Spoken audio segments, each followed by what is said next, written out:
Hey everybody, welcome to my short video on the summary of how to use the shoot analysis sheet. I'm going to also have a video up that you'll be able to find in the description of this video on an in-depth review of the shoot analysis sheet and how to go through and use it.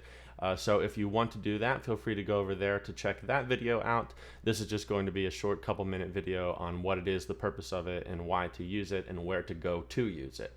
So to start off, I'm going to be starting a podcast called The Journey Podcast, and depending on when you're watching this video, I may have already started it, but I'm going to be using this analysis sheet throughout the course of that podcast with everybody listening. So the purpose of the podcast is actually not to just be a passive podcast that you listen to, but instead to be a very interactive and engaging one that you're an actual real part of. I'll be bringing you in on my YouTube videos, on my recorded episodes to help you forecast through and project a plan to accomplish your goals. So in order for me to do that, I need you to fill these sheets out so I can help you and bring you on the podcast and use it as a way to teach everybody.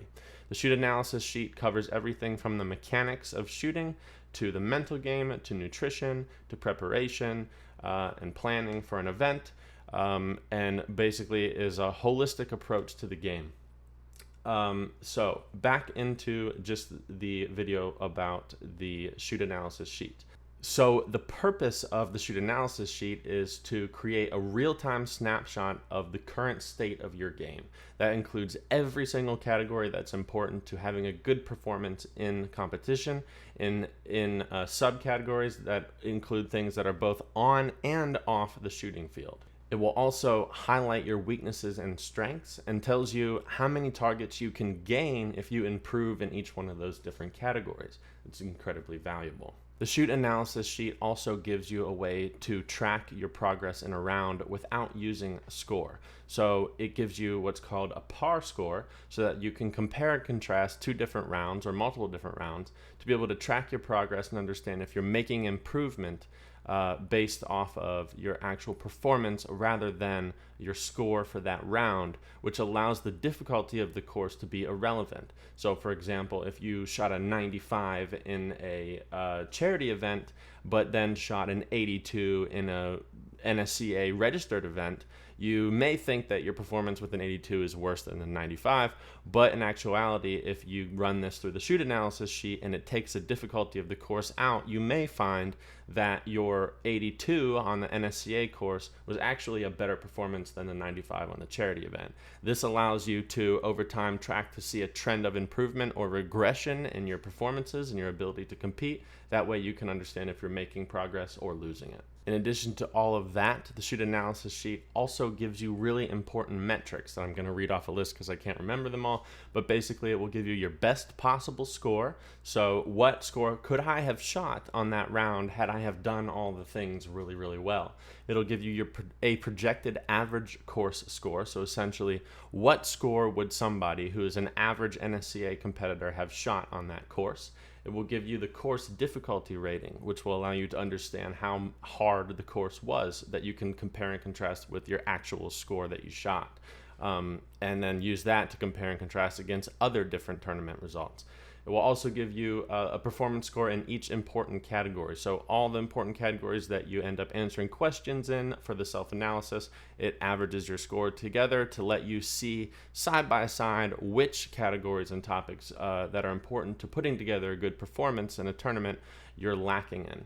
And then it also gives you an analysis percentage score versus your tournament percentage score. So take your score that you shot on the course compared with the score that you graded yourself in the analysis, and it compares and contrasts both of those things, which I'll get into a little bit later. I can heavily get into in the more detailed version of this video.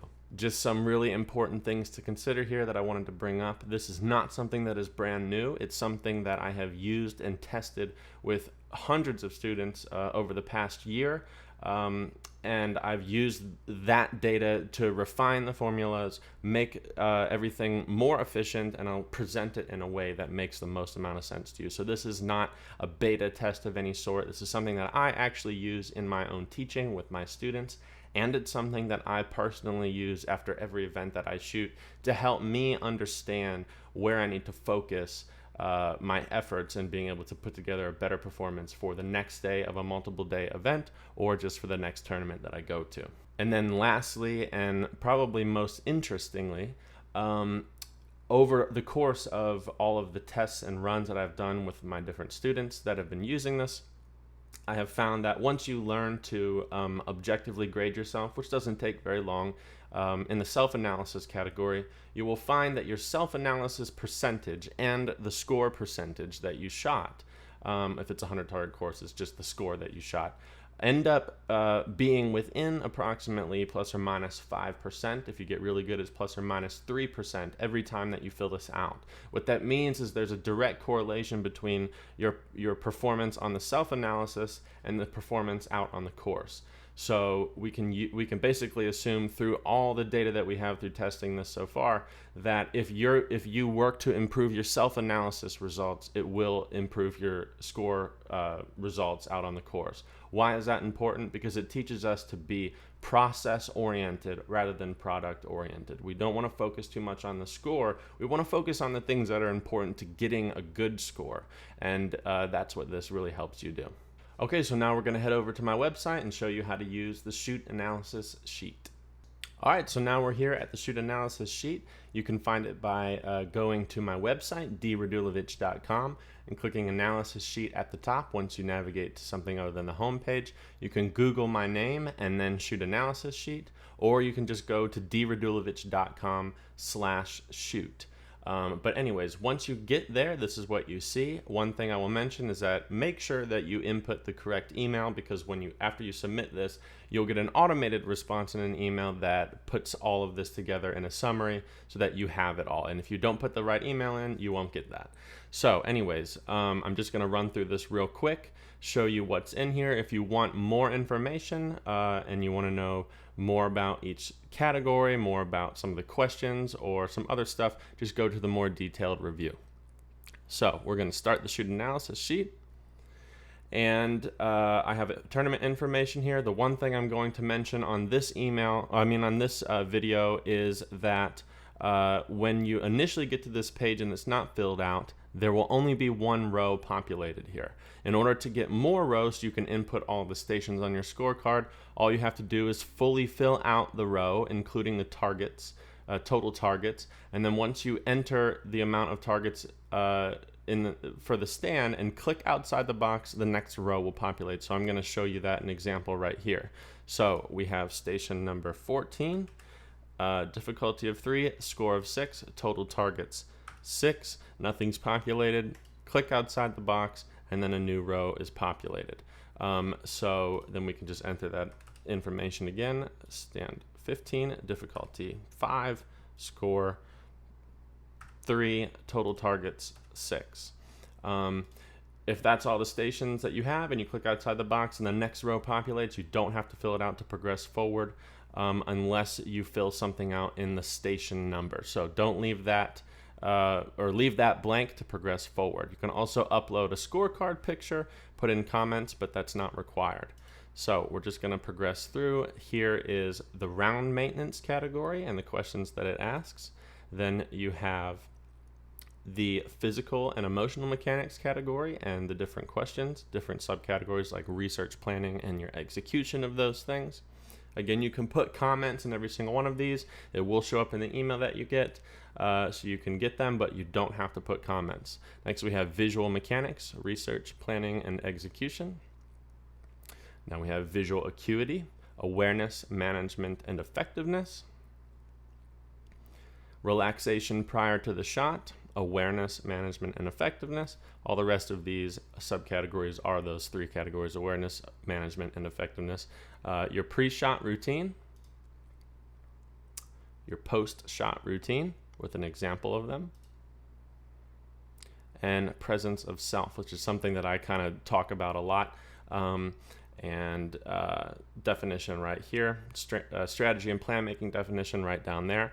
After you do that and you submit all of this, all you have to do is click this button right here, submit, or I will say that this whole thing takes about 10 minutes to actually fill out, But if you feel like you're running out of time, or you don't want to finish it at that moment, or you can't, no matter where you are in the sheet, if you click save, it will save your progress. You can come back at a later date to finish it.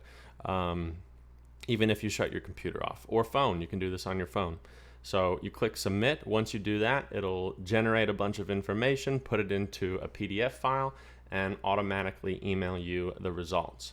Afterwards, I would really recommend, if you want to really fully take advantage of all the information that this gives, you can book a video call with me. The link to do that will be in the email that you get. It will also show up once you click submit. So after you click submit, that information will go through, and then you will be taken to the next page. And here you can book a video call with me.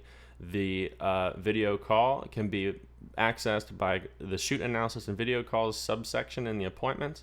You click that, and then you have the option to book longer video calls or free phone calls. So that's all we got for now. I will move over in the next part of the video and just show you the sheet that you end up getting in your email, and hopefully that you'll use it. I really highly recommend. It's totally free to use, and you can do it as many times as you want. I would really recommend doing it after every tournament round that you shoot. That way it really gives you a focused and defined area to put your effort into in order to improve as quickly as possible. Thanks, guys, and join me on the podcast.